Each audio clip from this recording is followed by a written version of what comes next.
በሰባተኛው ጠቅላላ ምርጫ ጸጥታ ሁኔታ ሪፖርት ላይ የፖለቲካ ፓርቲዎች የተለያዩ አቋም አንጸባረቁ። ዝርዝር መረጃውን እናካፍላቸዋለን። ግብጽ ከበባና ትንኮሳ በሚመስል መልኩ እየተንቀሳቀሰች ነው ስትል ኢትዮጵያ ከሰሰች። ይህንን መረጃ ይዘነዋል፣ እናካፍላቸዋለን። በትግራይ ክልል የሚገኙ ትምህርት ቤቶች ግንቦት 30 እንዲዘጉ የተወሰነው የፌዴራል መንግስት በጀት ባለመላኩ መሆኑን ቢሮ ለአዲስ ማለዳ ገለጸ። የቮይስ ኦፍ ኢትዮጵያን ቤተሰቦች ዳግም ሰብስክራይብ ማድረጋችሁን እያስታወስናችሁ በዝርዝር ወደምንመለከታቸው ጉዳዮች እናልፋለን።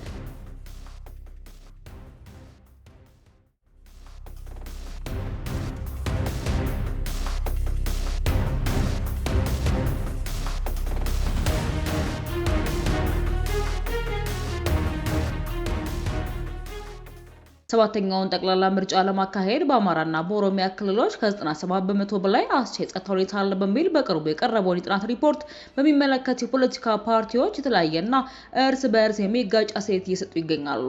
የህብር ኢትዮጵያ ዲሞክራሲያዊ ፓርቲ ምክትል ሊቀመንበርና የምርጫ ዴስክ አስተባባሪ አበበ በቀለ በጥናቱ ወቅት ፓርቲያቸው የመሳተፍ ዕድል እንዳልገጠመው አስታውሰዋል። ጥናቱ የተከናወነው በነሲብ ናሙና ከሀገራዊና ከክልል አቀፍ ፓርቲዎች ተመርጦ መሆኑን የገለጹት ምክትል ሊቀመንበሩ በጥናቱ ላይ የመሳተፊያ መድረክ በሁሉም ክፍት የነበረ ቢሆንም ሁሉንም ፓርቲዎች ማሳተፍ የሚችል ሁኔታ አስቀድሞ ቢፈጠር የተሻለ ይሆን ነበርም ብለዋል።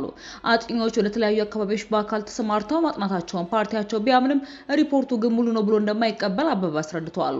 አጥኚዎች ወደ ተለያዩ አካባቢዎች ሲሄዱ ጉዳዩን በአግባቡ እንዳይረዱት የማድረግ ስራ ተሰርቶ ሊሆን ይችላል ብሎ ፓርቲው የሚያምን ሲሆን በጥናቱ ላይ የተነገረው 97 በመቶ አስቻይ ሁኔታ መሬት ላይ ያለው ሁኔታ በሙሉ አይወክልም ብለዋል። በአማራና በኦሮሚያ ክልሎች ምርጫ ለማድረግ ምንም አስቻይ ሁኔታ የለም ማለት ባይቻልም በመቶኛ በተቀመጠው ደረጃ ግን ምቹ ምህዳር ተፈጥሯል ማለት ጥያቄ የሚያስነሳና እውነተኝነት የጎደለው መሆኑንም አክለው ገልጸዋል። በሌላ በኩል የህዳሴ ፓርቲ ሊቀመንበር የማና አሰፋ በበኩላቸው የኢትዮጵያ ብሔራዊ ምርጫ ቦርድ ባቀረበው ጥሪ መሰረት ቅሬታ ያለባቸውን አካባቢዎች ለይተው ማቅረባቸውንና ማጣራቱ በገለልተኛ አካል መከናወኑን ገልጸዋል።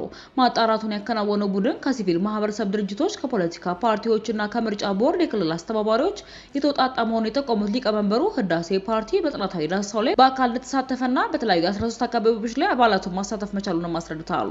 በጥናቱ ወቅትም የተለያዩ ማህበረሰብ ክፍሎች መሳተፋቸውንና አሁን ይፋ የተደረገው ሪፖርትም በትክክል መሬት ላይ ያለውን ነባራዊ ሁኔታ የሚያሳይ በመሆኑ ፓርቲያቸው ሙሉ በሙሉ እንደሚቀበለው አረጋግጠዋል። የአራት ፓርቲዎች ቅንጅት የሆነው ትብብር ለኢትዮጵያ አንድነት ከቀናት በፊት በሰጠው ጋዜጣዊ መግለጫ የጥናት ሪፖርቱ ሙሉ ለሙሉ ውድቅ እንዲደረግ መጠየቁም ይታወሳል። በሌላ መረጃችን ግብጽ ከበባና ትንኮሳ በሚመስል መልኩ የተንቀሳቀሰች ነው ስትል ኢትዮጵያ ከሳለች። ኢትዮጵያ የባህር በር ፍላጎት አጀንዳዋን ይፋ ካደረገች በኋላ ግብጽ ከበባ በሚመስል መልኩ የተንቀሳቀሰች ነው ሲሉ የውጭ ጉዳይ ሚኒስተር ቃል አቀባይ ተናግረዋል።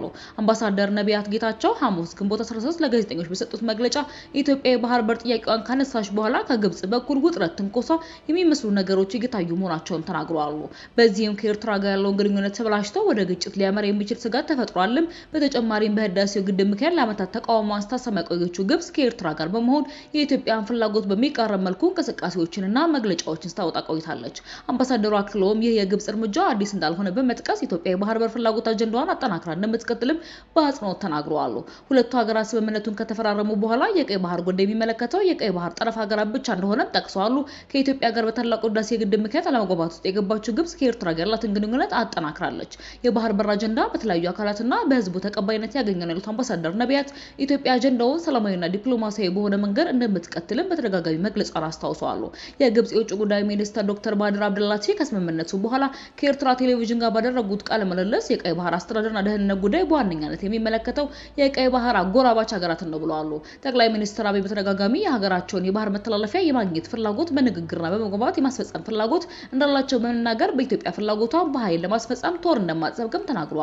ዶክተር ጌዲዮን ጢሞቴዎስ በኒው ዴልሂ በነበረው የብሪክስ ጉባኤ ወቅት ከደቡብ አፍሪካ የውጭ ጉዳይና የዓለም አቀፍ ትብብር ሚኒስትር ሮናልድ ላሞላ ጋር መወያየታቸው ቃል አቀባዩ ጠቅሰዋል።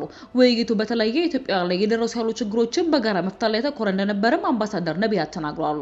በተመሳሳይ የውጭ ጉዳይ ሚኒስትር አምባሳደር ብርሃኑ ጸጋዬ በደቡብ አፍሪካ የሚኖሩ ኢትዮጵያውያን ላይ እየደረሰ ያለውን ጥቃትና ችግር አስመልክቶ ተቀማጭነታቸውን በኢትዮጵያ የሆኑትን የደቡብ አፍሪካ አምባሳደር በጽሕፈት ቤታቸው ማነጋገራቸውንም ጠቅሰዋል። በኢትዮጵያ የደቡብ አፍሪካ አምባሳደር ከሆኑት ኖላባ ኖልሲ ጋር በተደረገው ውይይት በኢትዮጵያ ላይ የተፈጸመ ያሉ ድርጊቶች እንዲቆሙ በተለይም የደህንነት ጥበቃ ማድረግና ማረጋገጥ አስፈላጊ መሆኑን መነጋገራቸውን ገልጸዋል። ቃል አቀባዩ አክለውም የደቡብ አፍሪካ አምባሳደር የሀገራቸው መንግስት የሁሉንም ዜጋ የኢትዮጵያውያንን ጨምሮ ደህንነታቸውን ለማስጠበቅ ቁርጠኛ መሆኑንም መናገራቸውን ገልጸዋል። አክለውም አንድ የልዑክ ቡድን በቅርቡ ወደ አፍሪካ ተጉዞ ከዚህ የሚገኙ የተለያዩ አካላት ጋርም እንደሚወያዩ ተናግረዋል። የቮይስ ኦፍ ኢትዮጵያን ቤተሰቦች ዳግም ሰብስክራይብ ማድረጋችሁን እያስታወስናችሁ ወደ መጨረሻው ጉዳያችን እናልፋለን። በትግራይ ክልል የሚገኙ ትምህርት ቤቶች ግንቦት 30 እንዲዘጉ የተወሰነው የፌዴራል መንግስት በጀት ባለመላኩ መሆኑን ቢሮ ተናገረ። የፌዴራል መንግስት ለትግራይ ክልል በአግባቡ በጀት ባለመላኩ ምክንያት በክልሉ የሚገኙ የሁሉም ትምህርት ቤቶች ግንቦት 30 እንዲዘጉ መወሰኑን የትግራይ ክልል ትምህርት ቢሮ ተናግሯል።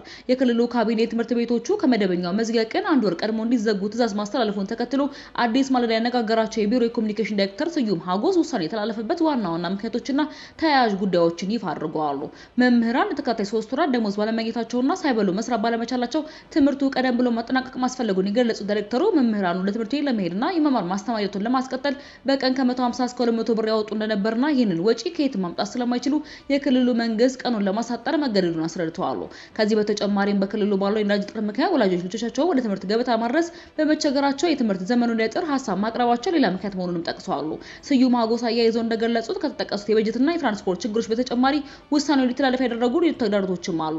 በክልሉ የሚገኙ በርካታ ትምህርት ቤቶች በጦርነቱ ምክንያት በመውደማቸው ተማሪዎች በድንኳን ውስጥ እየተማሩ እንደሚገኙ ያስታውሱ ዳይሬክተሩ የክረምቱ ወቅት የዝናብ ወቅት እየመጣ በመሆኑና ተማሪዎች የሚጠለሉበት አስተማማኝ ቦታ ስለማይኖራቸው ትምህርቱ ከማብቂያው ጊዜ አስቀድሞ እንዲያልቅ ተደርጓል ብለዋል።